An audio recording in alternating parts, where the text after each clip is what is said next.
On va lire juste un verset. Philippiens 4, 19. Une promesse. C'est l'apôtre Paul qui, depuis la prison à Rome, écrivait aux frères de Philippe.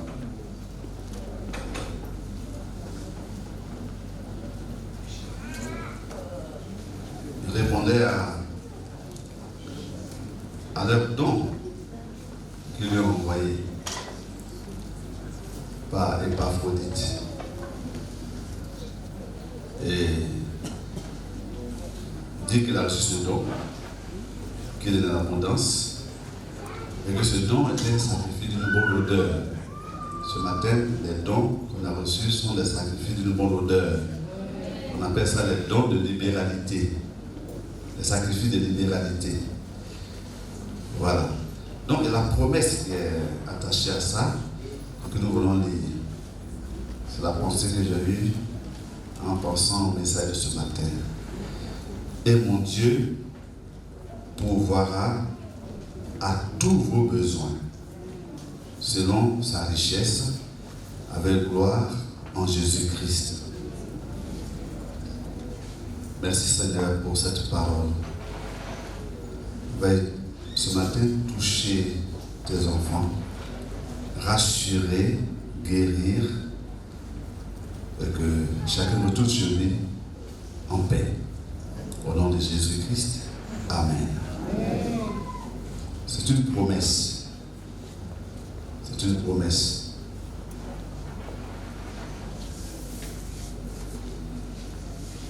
Christ, dans les évangiles, déjà nous a rassurés. On va lire les assurances du Seigneur, et puis on reviendra à la promesse de Philippiens 4, 19. Dans Matthieu chapitre 6, quand les auteurs et disciples l'a dit, au verset Matthieu 6, verset 31, il dit, ne vous inquiétez donc point, et ne dites pas, que mangerons-nous? Que boirons-nous? De quoi serons-nous vêtus? Car toutes ces choses, ce sont les païens qui les recherchent. Votre Père Céleste sait que vous en avez besoin. Ça veut dire quoi? S'il sait qu'on a besoin, donc il va pouvoir. Hein? Voilà, il sait. Toutes ces choses. Cherchez premièrement le royaume et la justice de Dieu. Et toutes ces choses vous seront données par-dessus. Ne vous inquiétez donc pas du lendemain, car le lendemain aura soin de lui-même.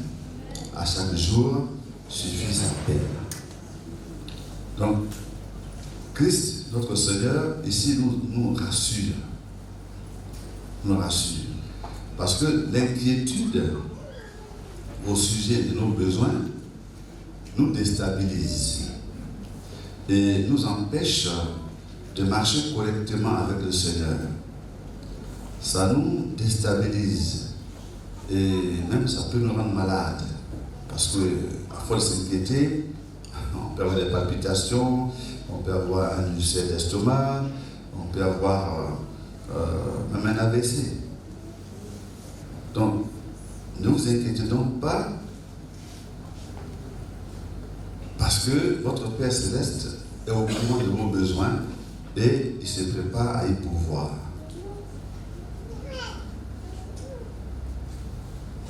Ce matin, si tu es inquiet vraiment, si tu es vraiment inquiet, prends cette parole pour toi.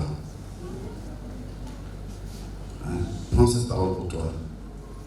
Ne t'inquiète pas au point de perdre ta joie, de perdre ta paix, de perdre ta confiance en Dieu, de devenir désagréable, nerveux, triste, abattu. Dis, toutes ces choses, ce sont les païens qui les recherchent. Votre Père Céleste sait que vous en avez besoin. Ok? Dans ce que tu inquiètes là, ton Père Céleste sait que tu en as besoin. Donc il va y pourvoir. C'est très important de savoir ça. Oui. Ton Dieu est capable de pourvoir à tous tes besoins. Vous voyez, les trois questions là, ça résume les besoins de la vie. Que mangerons-nous? Que boirons-nous? De quoi serons-nous vêtus? Ce sont les questions essentielles de la vie. Dans ça là, on trouve où dormirons-nous? Si tu peux manger, c'est que tu dors quelque part quand même. Comment paieras-tu mon loyer? Paierai-je mon loyer? Comment prendrai-je soin de mes enfants? Comment pourrais-je assurer leur avenir? Parce que le travail ne marche pas dans ces jours. Si tu es un homme dans le privé, il a ce problème-là. Tant que ça marche bien, tant que ça ne marche pas. Donc quand ça ne marche pas, l'inquiétude peut nous envahir.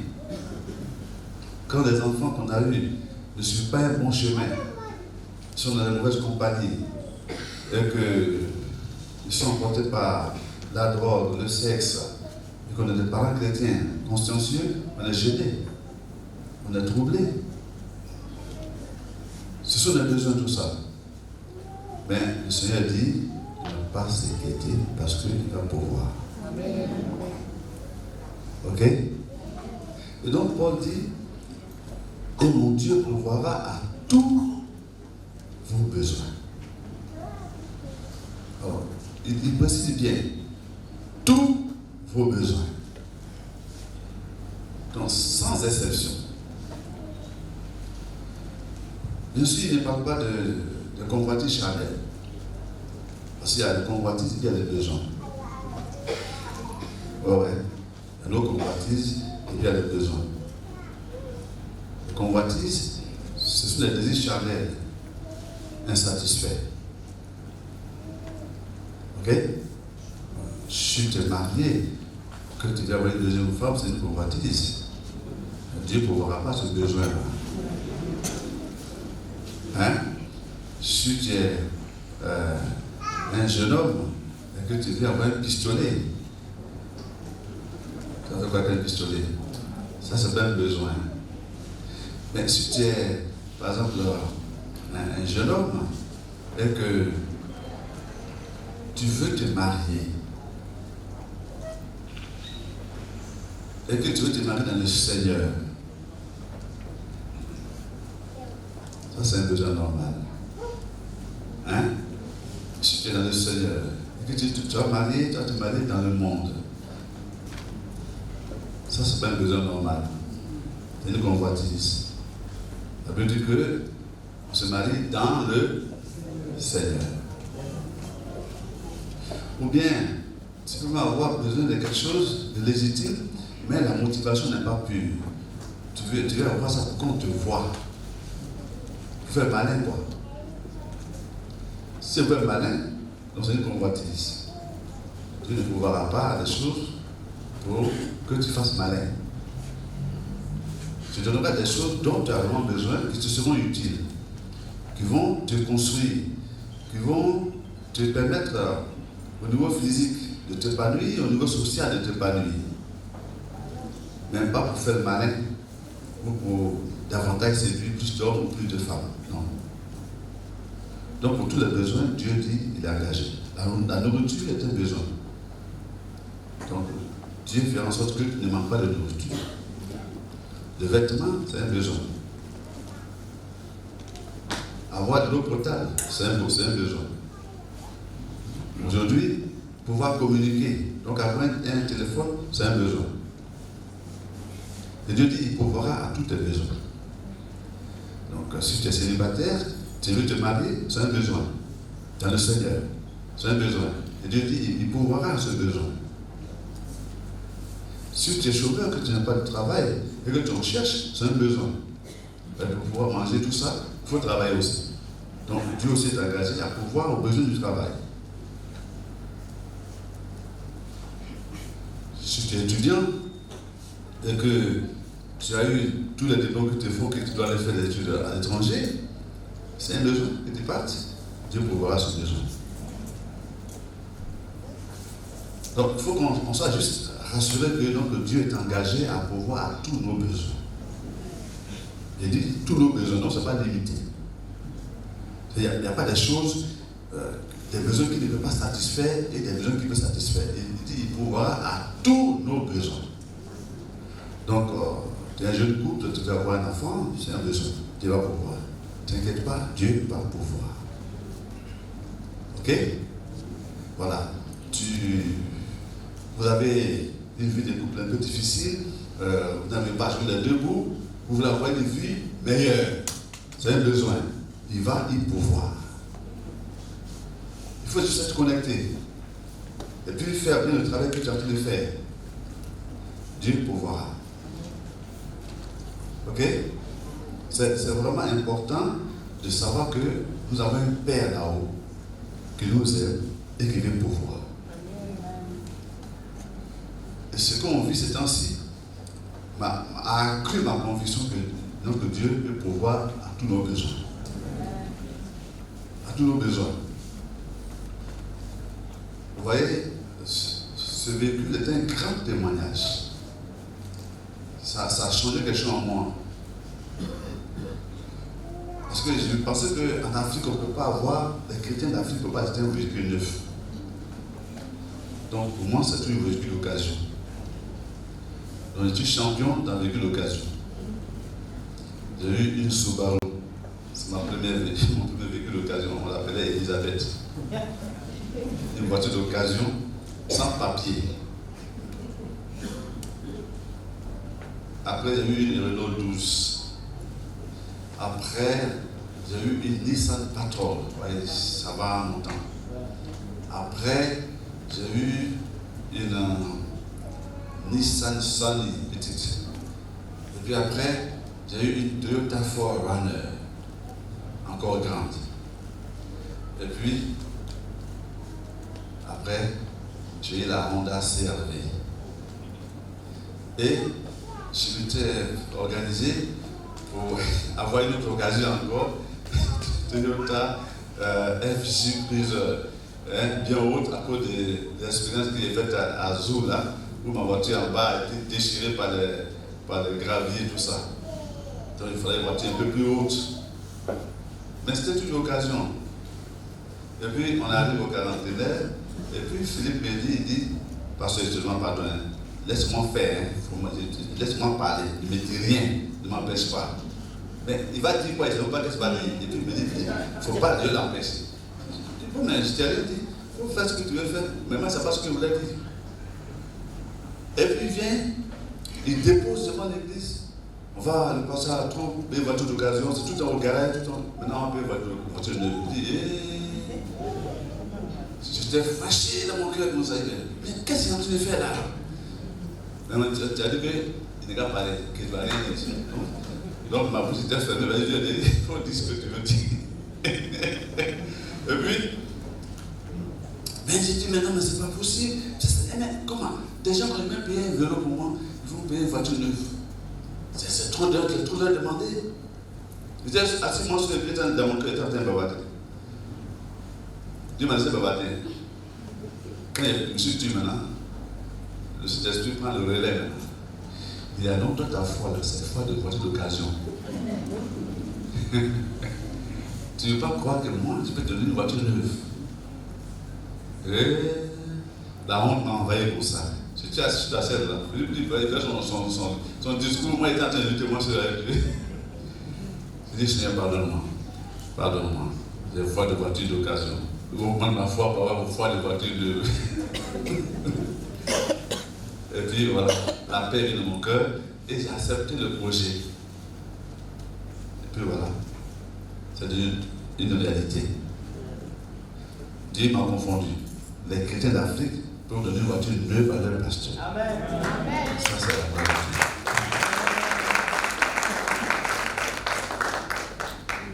En tout cas, ça a changé plein de trucs dans ma tête. Je pensais que c'était les Américains seuls qui pouvaient faire ça. Mais j'ai compris que si Si le Dieu des Américains est le Dieu des Africains, ce qu'il fait avec les Américains, il peut le faire avec les Africains. C'est lui. Parce qu'il n'a qu'à toucher les cœurs, c'est lui qui touche les cœurs. Et puis ils font les mêmes choses. Alléluia. Et aujourd'hui, ce qui se passe chez nous ici, c'est quelque chose de très fort. C'est très fort. Peut-être n'est pas conscient. Mais comme nous, on bouge, on voit. On voit qu'on a une grande grâce qui repose sur nous. Ce que Dieu fait parmi nous et à travers vous. Quand les gens entendent ça dehors, c'est incroyable. Bon, un de mes voisins en haut, dans mon immeuble là, il vous a béni.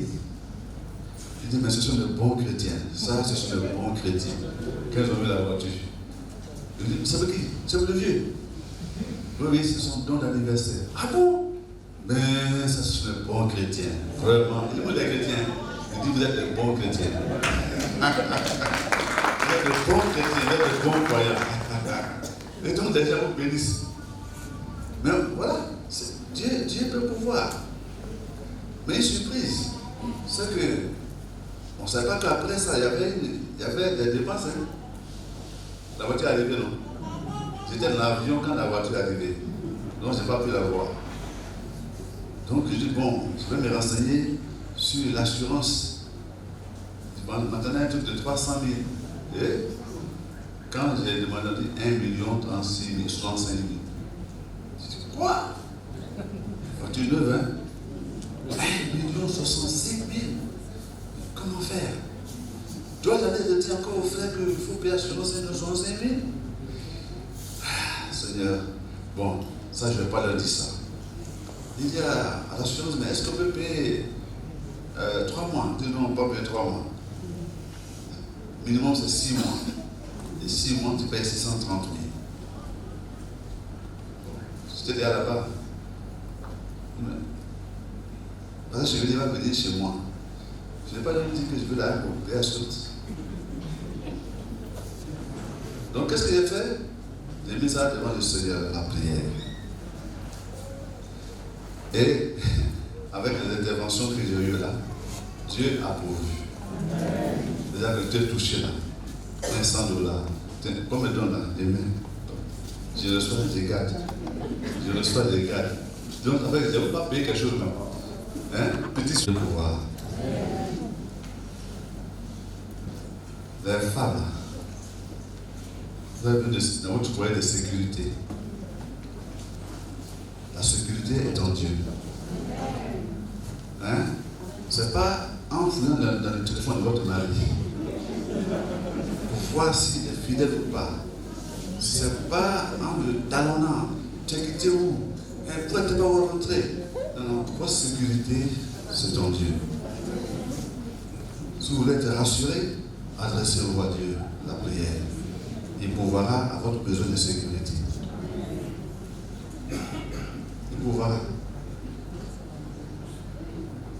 On a un Dieu qui connaît nos besoins et qui y répond. Seulement le problème, c'est que souvent on tape à la mauvaise porte. Au lieu de crier au Seigneur, on s'en va crier à gauche et à droite. Et puis quand ça traîne, on bavarde. Quand c'est comme ça, tu te fourvoies, tu te perds et tu ne peux pas recevoir. Ce que Dieu te demande, c'est Philippiens 4, verset 6, ne vous inquiétez de rien, mais en toutes choses, faites connaître vos besoins comment? À Dieu par des prières. Faites connaître à Dieu tes besoins par des prières, des supplications et des actions de grâce. Et puis il pourvoira. Il pourvoira. Dieu pourvoira à tes besoins de sécurité. Il pourvoira à tes besoins financiers et matériels. Il pourvoira. Il pourvoira à quel besoin encore? On a déjà tout cité. Oui, c'est que c'est le mariage qui est à la mode. Ou c'est le jour de mariage. Mais c'est vrai, Dieu pourvoira. Juste aussi, il faut avoir l'oreille de Dieu. Hein? Il faut écouter le Seigneur. Parce que souvent, Dieu pourvoit et puis on ne prend pas. Hein? Dieu pourvoit, mais la convoitise nous fait voir autre chose. Je me rappelle d'une fille qui vivait avec nous à la maison, et il y a un frère qui est venu vers elle. Bon, le frère, il avait un handicap physique. Donc elle ne voulait pas parce qu'il avait un handicap physique. Donc elle vient me voir. Le frère là, il me voit, mais moi, je ne sais pas lui que je vois. Quand je prie, je vois un autre. Donc ils allaient voir un autre, et lui la voit. Donc ils sont en rang.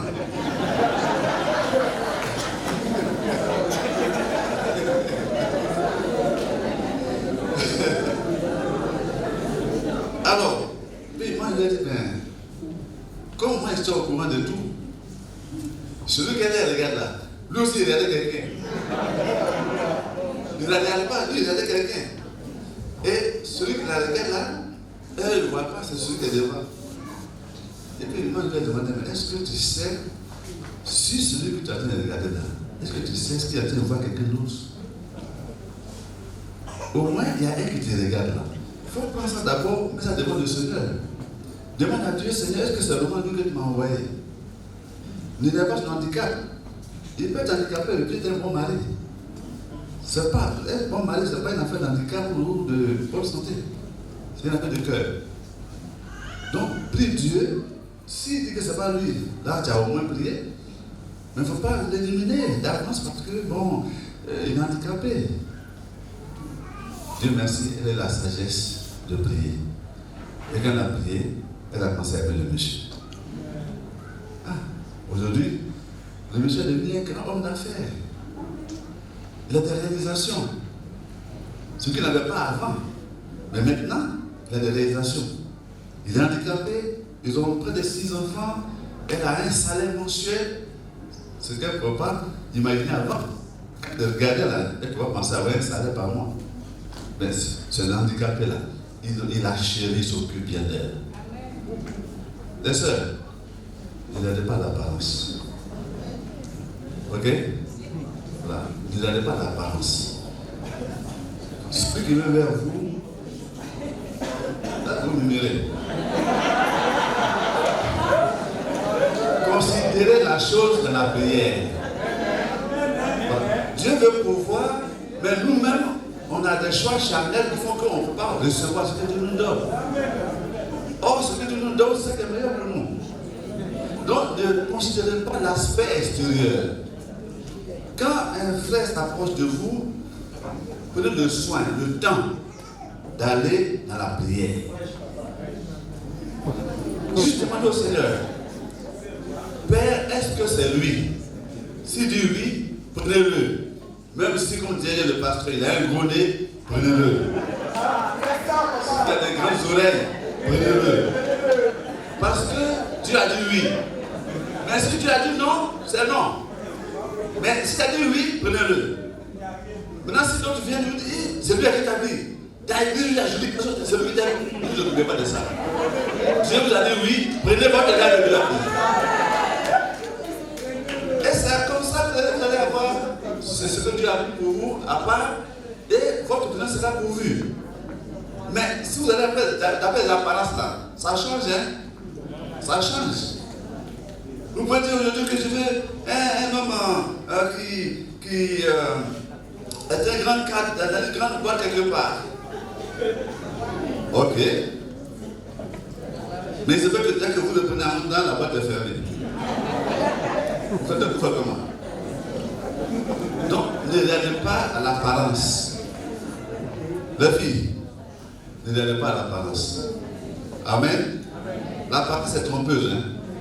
L'apparence est trompeuse. Nous ne sommes pas séduits facilement par les gens qui sont bavards. Qui aiment vraiment se faire voir, pour taper dans l'œil, pour se faire remarquer. Nous ne sommes pas facilement voir. Ne méprisez pas le gars qui est à côté, qui ne parle pas, qui est un peu honte de vous. Ne le méprisez pas. Peut-être que c'est un ange qui est là.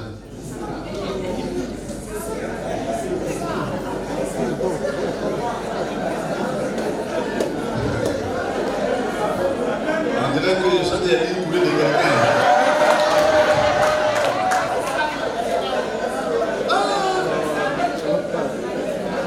Vous savez, les païens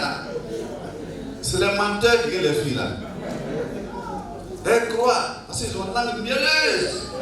Ils se prendre un peu, boire un peu de vieille, ils viennent les saouler, ils racontent n'importe quoi. Le bien croire. Elle se laisse aller, et puis après de coup, c'est un faux type. Tu as déjà eu. C'est un faux type, tu as déjà eu. Hein? Mais celui qui est à côté là qui ne parle pas, quand elle le regarde, tout ça tête comme ça, ouais, mourant pour ça. C'est vrai que c'est un ange qui est en train de rater là. Hein? Donc, fais doucement. Ok? Dieu veut pouvoir, et souvent Dieu envoie du pouvoir, mais on n'a pas le cœur préparé pour recevoir. Malheureusement. On n'a pas le cœur préparé pour recevoir.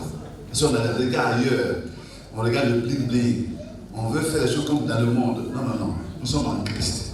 Restons en Christ. Ok? Restons en Christ. Donc la promesse est là. Mon Dieu pourvoira à tous vos besoins. Et sa provision est là, dans sa maison. Mais c'est ceux qui savent écouter qui peuvent voir la provision. C'est ceux qui savent recevoir, se regarder avec le regard de Dieu, qui voient la provision arriver vers eux et qui la prennent. Alors, simplement, soyez à la bonne place, ayez la bonne oreille, ayez la bonne vision. Et recevez la provision de Dieu. Mais ce matin, soyez rassurés. Quel que soit le besoin que vous avez, Dieu a dit, il pourvoira à tous vos besoins. Amen. Tous vos besoins. Donc, pas d'inquiétude, pas d'affolement. Que Dieu vous bénisse. Amen.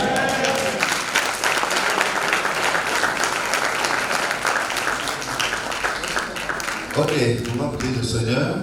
On a eu un temps bien chaud et ce n'est pas fini. Parce qu'il y a encore beaucoup de joie qui nous attendent. Père éternel, ce matin, je vais te prier pour mon frère, ma soeur. J'ai pris que cette parole qu'il a reçue puisse lui apporter la paix, la délivrance, l'assurance que tu vas pouvoir ses besoins. Que les larmes s'arrêtent maintenant, que la peur disparaisse, que l'inquiétude disparaisse, cette place à la paix, à la foi, que aussi le discernement apparaisse, que les choix charnels disparaissent. Merci parce que tu aides tout un chacun ce matin par cette parole d'exhortation. Bénis la suite de ce moment au nom de Jésus-Christ. Amen. Amen. Ok, on va